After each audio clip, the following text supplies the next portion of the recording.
श्रीयग्निकुण्डसम्भूता देवकार्यसमुद्यता उद्यद्भानुसहस्राभा चतुर्बाहुसमन्विता रागस्वरूपपाषाढ्या क्रोधाकाराङ्कुशोज्ज्वला मनोरूपेक्षुकोदण्डा पञ्चतन्मात्रसायका निजारुणप्रभापूरमज्जद्ब्रह्माण्डमण्डला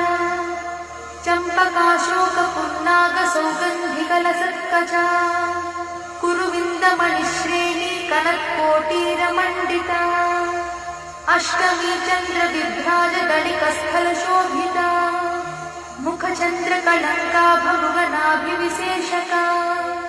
वदनस्मरमाङ्गल्यगृहतोरणचिन्दिका वक्त्रलक्ष्मी